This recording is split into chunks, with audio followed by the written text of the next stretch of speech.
queremos achatar não uma, mas duas curvas.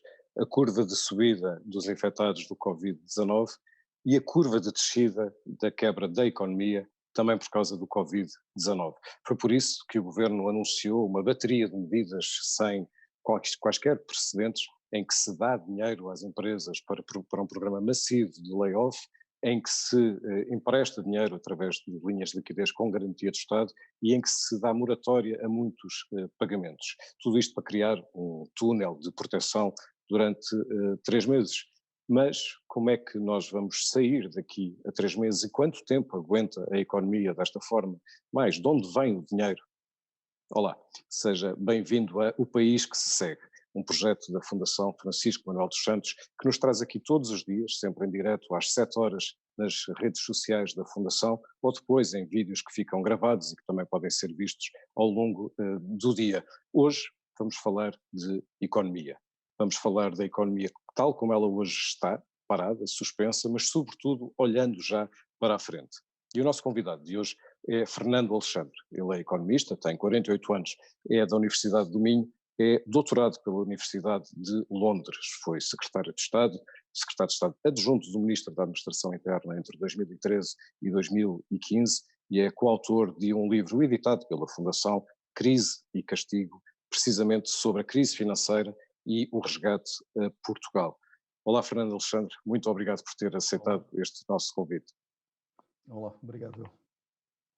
Fernando, vamos começar por aqui. A economia está em suspenso, está parada há mais de 2 semanas, quando foi decretado o estado de emergência. Quanto tempo é que a economia aguenta assim parada? Não aguenta muito tempo. A economia portuguesa tem muitas fragilidades.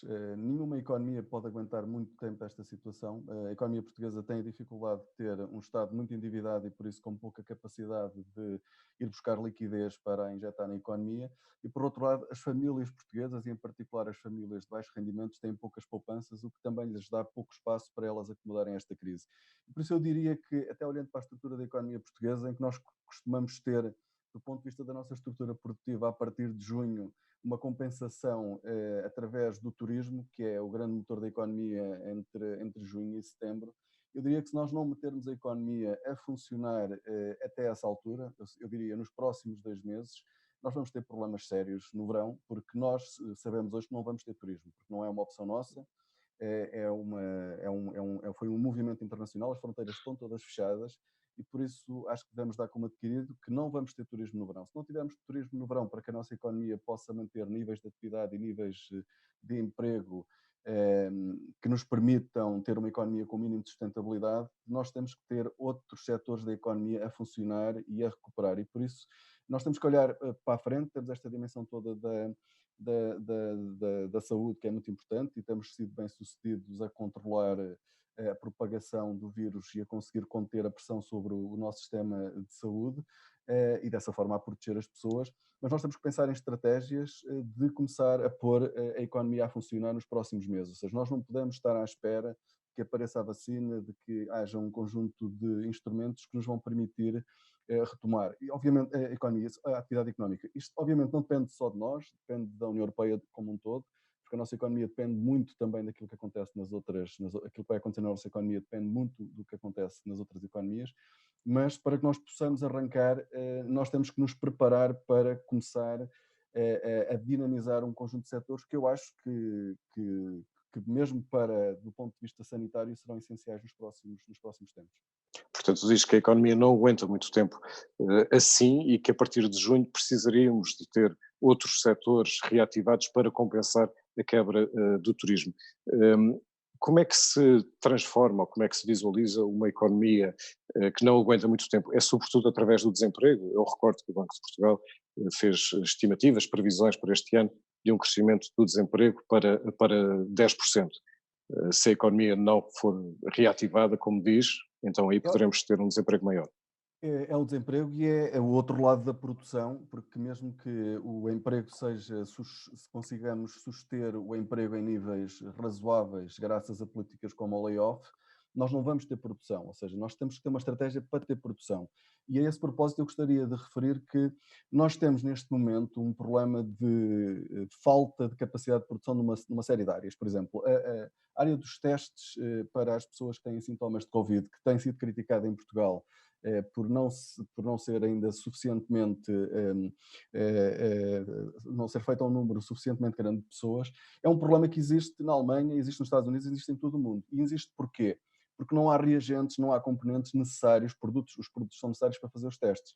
E por isso, há aqui uma oportunidade de mercado também, que é uma oportunidade, é uma necessidade para o sistema de saúde, é dar resposta a uma necessidade do sistema de saúde e, por outro lado, é uma oportunidade de mercado, ou seja, a Comissão Europeia neste momento tem imensos concursos abertos, precisamente para o fornecimento, seja de reagentes para a realização de testes de Covid, seja de equipamentos de proteção individual, seja a questão de ventiladores, ou seja, há aqui uma parte da atividade económica que é absolutamente essencial, quer por razões de sobrevivência, literalmente, das pessoas, quer por razões económicas. E por isso nós temos que conseguir direcionar rapidamente. Isso está a ser feito em alguma medida, mas não está a ser feito, se calhar, com a escala que nós precisamos e com a escala que nós podemos fazer em Portugal. E por isso nós temos também que ter capacidade de aproveitar essas oportunidades que estão neste momento, que a sociedade necessita, ou seja, e que o mercado procura e que nós não Ou estamos a seja, dar neste, resposta. neste momento temos um problema também de logística, não é? Ou seja, de acesso, por um lado, a matérias-primas para produzir, mas também da capacidade de as distribuir depois de estarem produzidas. E isso consegue-se reativar? De que forma é que isso se faz?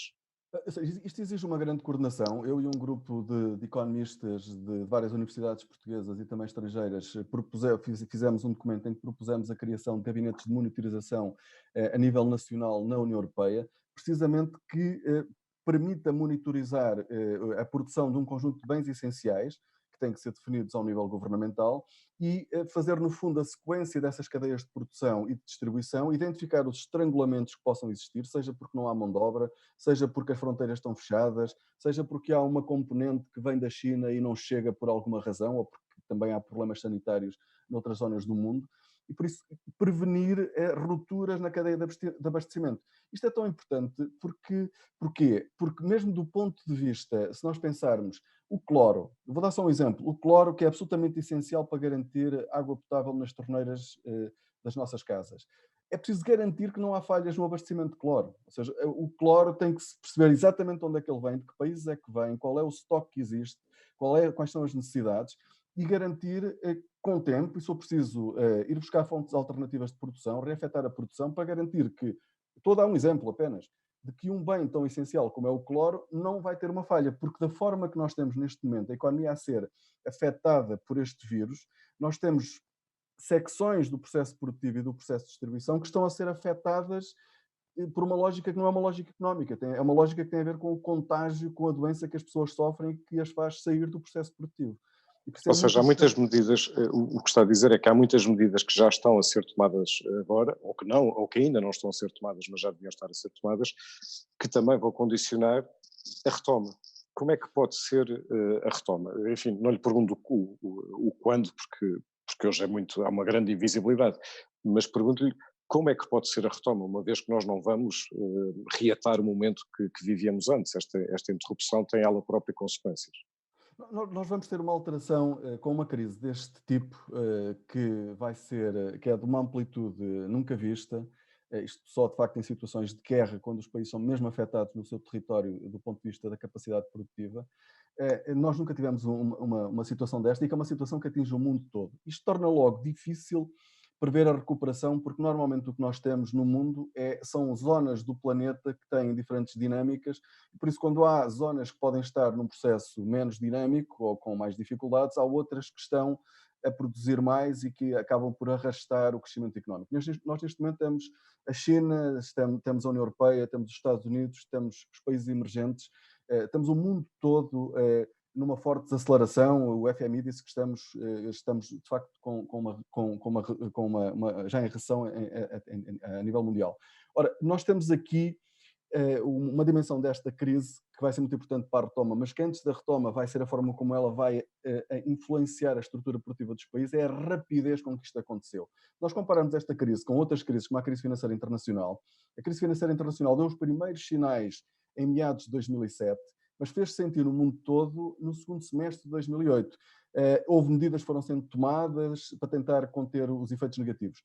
esta crise, em 2 meses, propagou-se a toda a economia mundial, ou seja, foi extremamente rápida. E por isso os efeitos destrutivos potenciais desta crise são avassaladores e nós temos que estar preparados para isso, ou seja, a forma como nós estamos a ser surpreendidos tem que nos levar a dar um passo à frente, se quisermos, dos efeitos do vírus.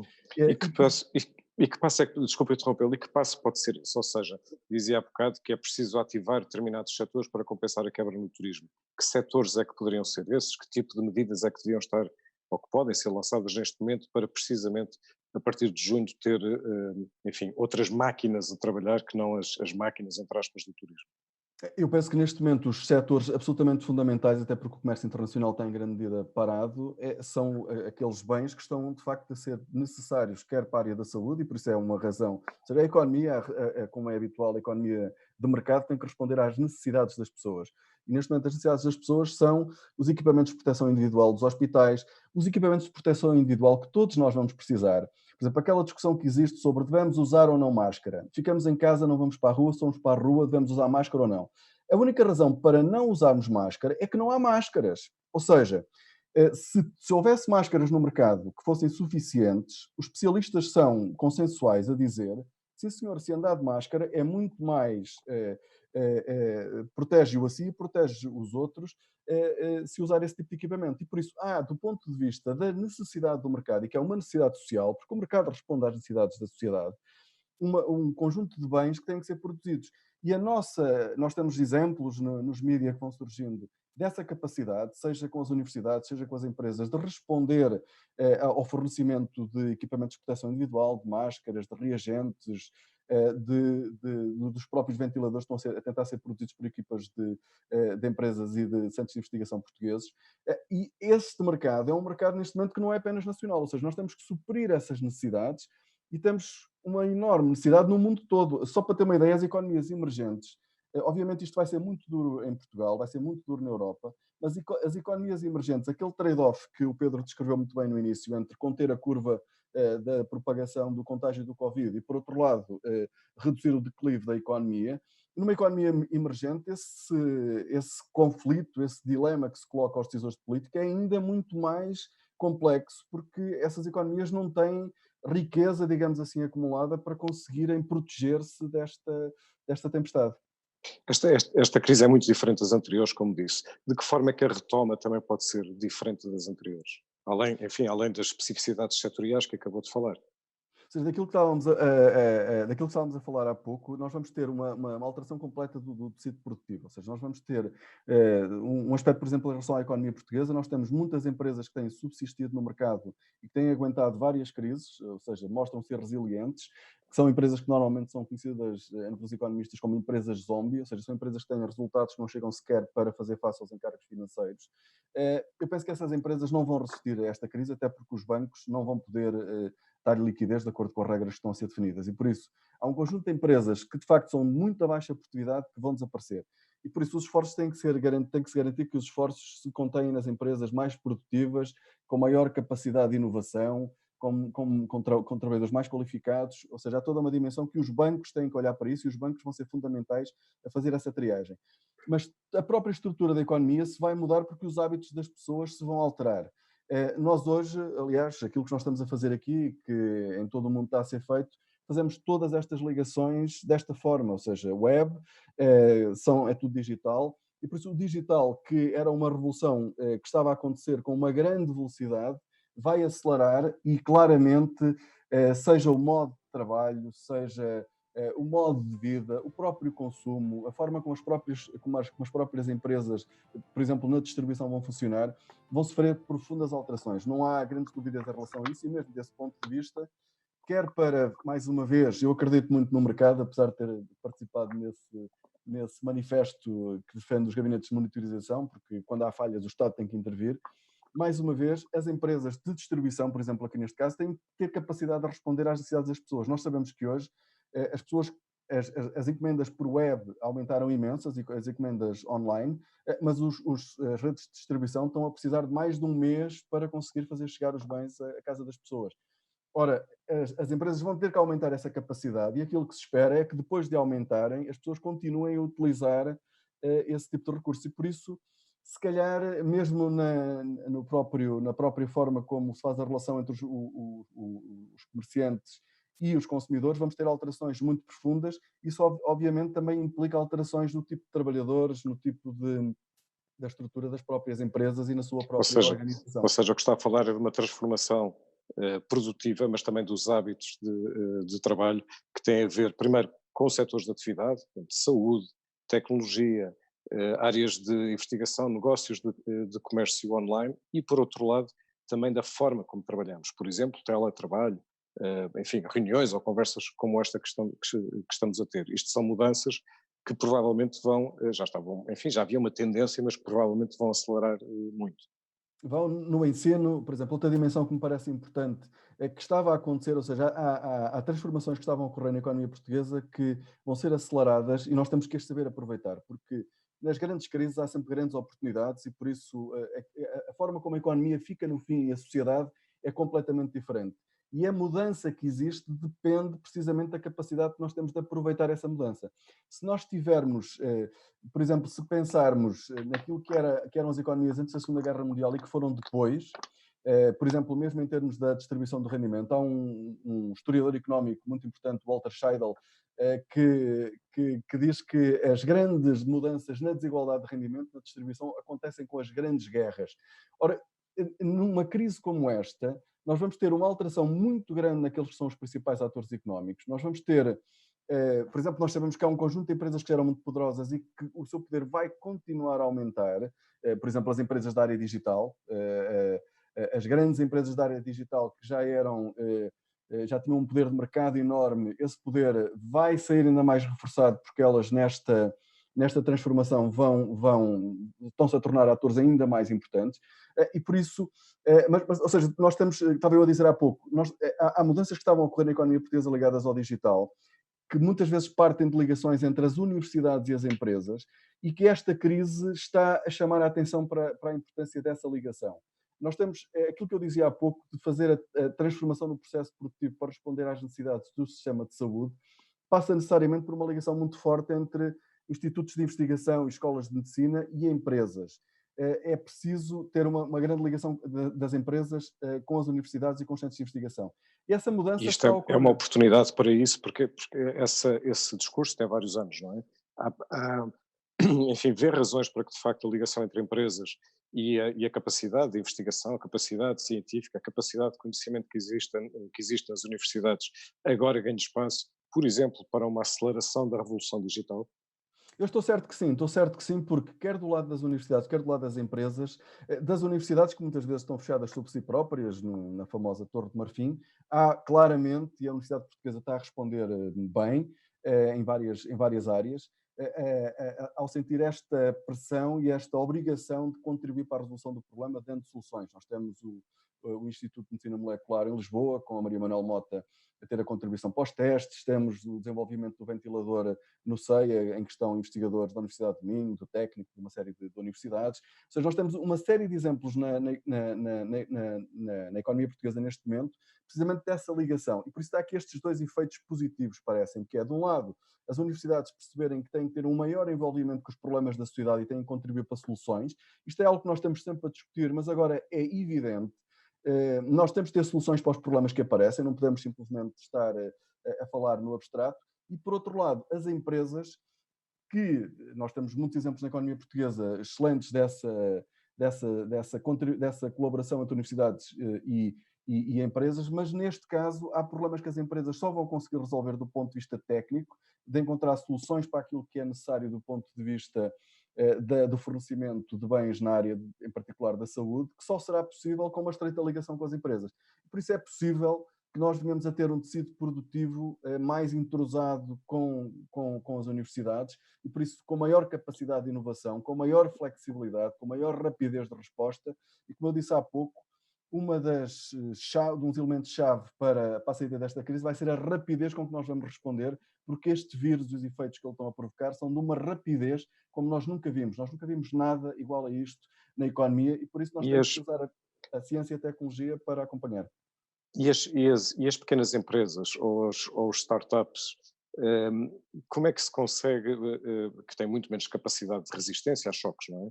Como é que se consegue preservar o seu espaço, sobretudo porque muitas delas são muito inovadoras, precisamente em áreas tecnológicas, no comércio online. Neste momento há muitas empresas que querem fazer vendas online, porque têm estabelecimentos fechados, mas não sabem como, ou não têm os meios para fazê-lo. Ora, precisamente há muitas empresas pequenas ou que estão a surgir, as chamadas startups, que poderiam fazê-lo, mas neste momento estão muito constrangidas por problemas relacionados com a falta de liquidez ou mesmo com o atraso nos reembolsos quando se trata de programas comunitários. Sim, mais uma vez, aqui tem que haver uma grande atenção a estas empresas. Estas empresas na área digital, que surgiram em ambientes, em ecossistemas muito dinâmicos, seja em Lisboa, seja em Braga, seja em Aveiro, seja no Porto, seja em Coimbra, onde também temos excelentes exemplos, têm sido dos bons exemplos que nós temos tido. Não vale a pena estar aqui a dizer nomes, há nomes muito conhecidos dos famosos unicórnios, que atingiram dimensões globais. Mas para além daqueles que são mais conhecidos, há de facto muitas empresas que têm, neste contexto, em que estão ligadas ao digital, podem ter um contributo absolutamente decisivo, quer do ponto de vista de escalarem o negócio deles, quer do ponto de vista de ajudarem, como o Pedro estava a dizer, um conjunto de pequenas e médias empresas que precisam de recursos nesta área do digital e que muitas vezes não têm essa capacidade dentro da sua própria organização. Falou há bocado em desigualdades. Nós vamos ter em Portugal uma perda de rendimento, isso é inultrapassável e ela possivelmente vai ser muito desigual. Ou seja, há um conjunto de pessoas, de pequenas empresas que são muito frágeis do ponto de vista económico e que vão ser severamente afetadas neste momento. E como dizia, ainda por cima a nossa poupança em Portugal é muito baixa. Como, o que é que, enfim, como é que a economia e o Estado Social, no caso, se devem adaptar, não apenas neste momento, no momento de transição, mas para a retoma que aí vem, uma vez que ela vai mudar tanto a estrutura produtiva? Eu acho que nós temos aqui uma vantagem em relação às outras crises. Temos que olhar sempre para aquele que é o contexto em que vivemos. Nas outras crises em Portugal, uma das características que nós tivemos sempre foi uma enorme saída de pessoas. Nós tivemos a famosa saída de cérebros, ou seja, a geração mais qualificada de sempre. Tivemos dezenas de milhares de pessoas por ano a sair de Portugal a partir de 2008, quer dizer, continuaram a sair até 2019, mas conseguimos conter, alterar isso. E recebemos muitos imigrantes, atingimos o valor máximo de imigração em Portugal. Conseguimos quase anular o saldo negativo que tínhamos tido em termos de população desde 2010, quase conseguimos anular isso. Ora, esta crise tem uma característica, que as pessoas estão confinadas ao país onde estão e às suas casas. As pessoas não podem sair. Do ponto de vista de Portugal, isto pode ser uma oportunidade, porque a imigração numa crise é uma forma das pessoas também resolverem o seu problema, não têm emprego, procuram emprego noutro sítio e compensam com o seu rendimento. Neste caso, não podem fazer isso, e porque nós temos cá as pessoas não saíram. E por isso Portugal, desse ponto de vista, vai estar melhor preparado, mais bem preparado para a retoma e para a recuperação, porque nós vamos ter os excelentes trabalhadores cá em Portugal. De facto, a geração mais qualificada de sempre está cá, e eu acho que é uma geração também que, pelas características que ela tem, é uma geração com mundo, é uma geração mais qualificada, vai ter a capacidade de dar uma resposta a esta crise como eu penso que nós nunca tivemos. Nós nesta crise não vamos sair só com medidas. As medidas do Governo são fundamentais, as medidas da União Europeia são fundamentais, mas esta é uma daquelas crises em que nós, em cada organização, em cada quase família, nós vamos ter capacidade de mobilizar as pessoas, de ter as pessoas motivadas, das pessoas não perderem a esperança e das pessoas perceberem como é que podem contribuir para ajudar o país e para se ajudarem a si próprias numa situação tão difícil. E de facto, Diga, desculpa. sejam os portugueses, sejam os que também são portugueses que estão cá e trabalham cá e têm as suas vidas cá e querem continuar cá, nós vamos ter essas pessoas todas com vontade de rapidamente voltarem ao processo produtivo, com vontade de voltarem a reconstruir a sua vida e a recuperar o seu rendimento. E por isso, desse ponto de vista, Se nós estivermos do ponto de vista internacional, porque não podemos esquecer isto, nós somos um país pequeno e sozinhos não conseguimos fazer nada, mas nós, do ponto de vista das nossas condições internas, eu acho que nós vamos ter condições para isso. Há já a capacidade de manter aquelas empresas e aqueles setores que são absolutamente fundamentais para participar no comércio global que vai, obviamente, regressar a seguir a isto, com características diferentes, mas vai regressar, e temos capacidade, mais uma vez, de aproveitar essas oportunidades que surgem. E qual é o papel da banca neste processo? É absolutamente essencial. Ou seja, é a banca que vai levar o dinheiro às empresas. Quando nós estamos a falar do tecido produtivo que vamos ter depois desta crise, isto vai depender daquilo que os bancos fizerem e da capacidade de avaliação do crédito por parte da banca. A banca não tem um historial famoso nessa dimensão em Portugal, por isso tem um nível de crédito mal parado tão elevado, e o que reflete essas dificuldades que a banca teve ao longo da sua história. Mas nós sabemos que a banca mudou muito nos últimos anos. Nós temos uma banca diferente, mesmo do ponto de vista da gestão, temos caras novas nos conselhos de administração, temos também uma supervisão diferente, seja ao nível europeu, seja ao nível nacional, e por isso eu penso que nós vamos ter a capacidade desta vez de saber quais são as empresas onde não vamos conseguir chegar, porque não vamos chegar a todas, não pode haver ilusões em relação a isso, ou seja, há empresas que vão falir, há pessoas que vão perder o emprego por essa razão, mas é absolutamente fundamental nós percebermos quais são as empresas que têm condições para sobreviver e que são essenciais para a recuperação que nós vamos precisar. Ou seja, E nós não são os podemos... bancos, de alguma forma, que fazem essa triagem, não é? Quando decidem que empresas continuar a apoiar e que empresas deixar de apoiar. Tens que fazer outra pergunta, que é sobre a União Europeia. O que é que nós podemos esperar e, sobretudo, o que é que nós devemos desejar da União Europeia numa crise como estas? Eu sou um europeísta desde sempre, como a maior parte dos portugueses. Mas eu acho que aquilo que nós temos sentido nos últimos tempos, com esta crise, com esta em particular, é que quando nós olhamos para as medidas que estão a ser tomadas nos Estados Unidos, a rapidez com que eles as tomaram, ou na Inglaterra, é tudo tão mais rápido, a reação, e já referi aqui que a rapidez com que nós vamos reagir vai ser decisiva, porque se nós não formos muito rápidos quando dermos conta, temos danos que são irrecuperáveis, causados na economia. E quando nós vemos a rapidez com que os Estados Unidos respondem, nós pensamos, na Europa nós estamos, o tempo que nós perdemos a discutir, no contexto ainda por cima de uma crise provocada por um vírus que se contagia de uma forma imprevisível e com uma rapidez como nunca vimos, a Europa tem sido um problema, tem sido uma dificuldade. Agora, também há sinais positivos, eu gostava só que ficasse claro que há sinais positivos, seja o Banco Central Europeu, dentro daquilo que são os seus instrumentos disponíveis, tomou uma série de medidas corretas. A Comissão Europeia também tem feito um esforço por apresentar programas diferentes, dado que parece óbvio que pelas dificuldades de coordenação que existem a nível global, nós não vamos conseguir ter uma resposta com a dimensão e com a eficácia que os Estados Unidos deram, por exemplo. Vamos ver como é que corre lá, mas do ponto de vista da política económica, eles foram muito mais rápidos e com uma magnitude muito superior àquela que a Europa foi capaz de tomar. E por isso aquilo que nós vamos conseguir fazer a seguir e aquilo que vai ser a Europa vai depender muito disso, porque se houver nos países a percepção de que algo correu mal porque a Europa não foi capaz de responder, esta crise não é uma crise como outra crise económica, ou seja, fazer a comparação desta crise mesmo com a crise financeira... É uma crise quer dizer, que está a ser resolvida sobretudo com uma montanha de dívida, não é?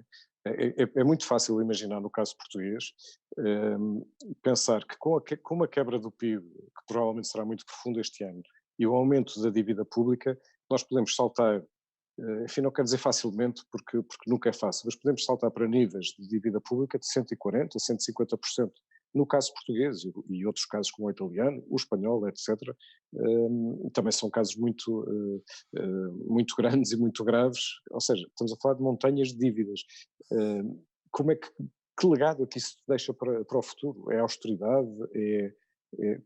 No fundo nós sabemos de onde é que pode vir o dinheiro, é emprestado, mas depois como é que se paga esse dinheiro? Exatamente. Aliás, essa tem sido a razão pela qual eu, desde o início desta crise, tenho dito que sem monetização dos déficits é muito difícil sair disto. Ou conseguimos... Explique só o que é monetização. No fundo, dos déficits. Basicamente, aquilo é o que os Estados Unidos estão a fazer. Ou seja, basicamente o Banco Central está a imprimir dinheiro para meter nas empresas diretamente e para emprestar ao Estado. Basicamente é isto, que é algo que é proibido pelos tratados E, obviamente, agora, isto é uma crise diferente e as instituições têm que ter capacidade de se adaptar.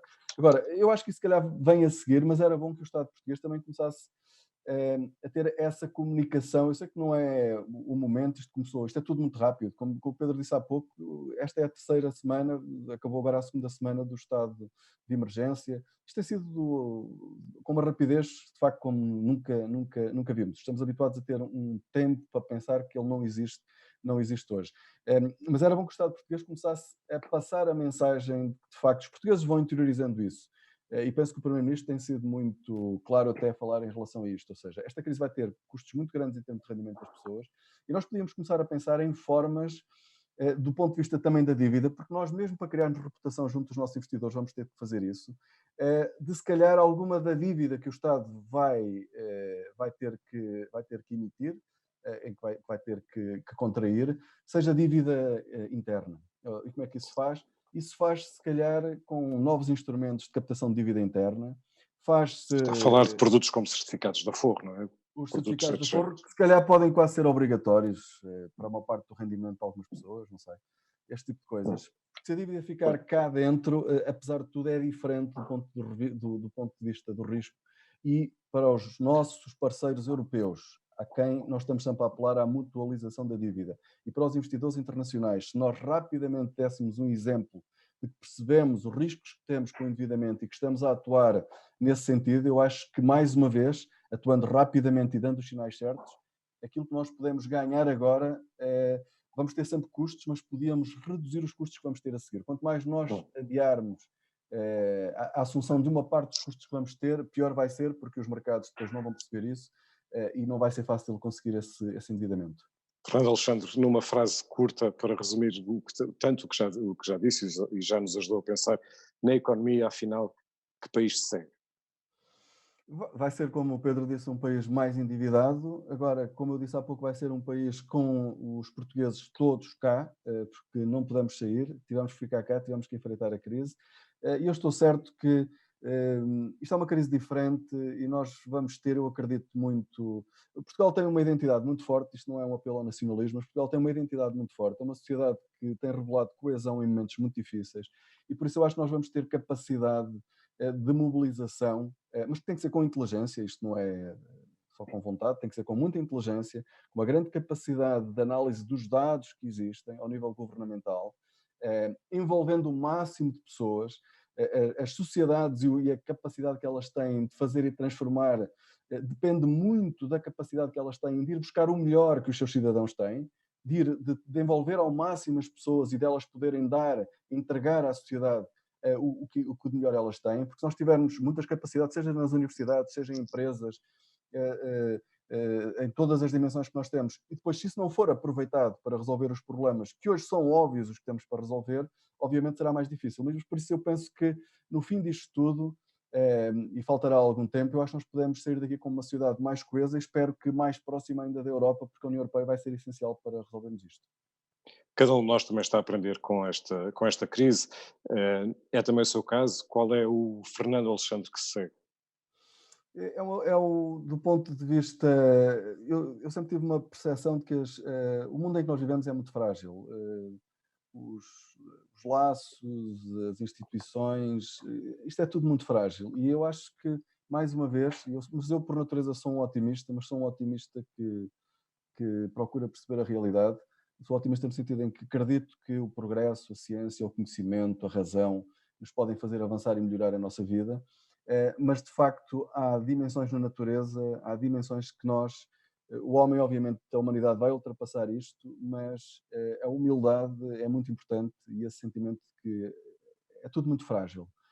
E por isso percebermos isso, acho que esse sentimento que eu pessoalmente tenho é um sentimento que a maior parte de nós hoje temos, porque o mundo hoje é completamente diferente do que era no início do mês de março.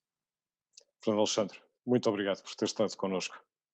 Obrigado, Muito Pedro. obrigado a si também, muito obrigado a si que esteve connosco a ver este episódio. E nós voltamos na segunda-feira para mais uma conversa, de novo às 7, em direto, sempre sobre o país que se segue.